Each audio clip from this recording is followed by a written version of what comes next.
లలితాలో నగలు కొనండి, ఎక్కువ డబ్బులు ఆదా చేయండి. మూవింగ్ ఆన్, తెలంగాణ ద్రోహి ఎవరనేది అసెంబ్లీ సాక్షిగా నిరూపిస్తామని ఎంపీ చామల కిరణ్ కుమార్ రెడ్డి అన్నారు. ప్రతిపక్ష నాయకుడు అసెంబ్లీకి వస్తారో లేదో చెప్పాలని డిమాండ్ చేశారు ఆయన. బీఆర్ఎస్ హయాంలో యూరియా కోసం రైతులు ఎన్ని అవస్థలు పడ్డారో అందరికీ తెలుసని చెప్పారు. గట్టిగా మాట్లాడినంత మాత్రాన అబద్ధాలు నిజం కావని చెప్పారు. సీఎం రేవంత్ రెడ్డి అడిగిన ప్రశ్నలకు బీఆర్ఎస్ నాయకులు సమాధానం చెప్పాలని నిలదీశారు.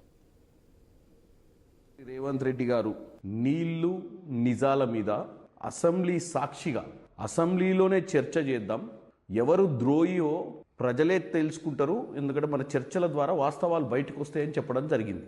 మీరు తెలంగాణ ప్రజల్ని తప్పుతో పట్టియాలని చెప్పి నిన్న మీ మామ కేసీఆర్ గారు మాట్లాడిన దాన్ని ఈరోజు మళ్ళా రిపీట్ చేస్తూ మీ హయాంలో యూరియా బస్తాలు ఆటో వారికి ఫోన్ చేసి ఇంటికి తెచ్చి ఇచ్చిపోయేటోళ్ళని చెప్తారు. మీరు ఒకసారి చూడండి, మీ హయాంలో ఈ యూరియా కోసం బారులు తీసి లైన్లో నిలబడ్డది 2020లో, ఇది 2022 ప్రెస్ క్లిప్పింగ్.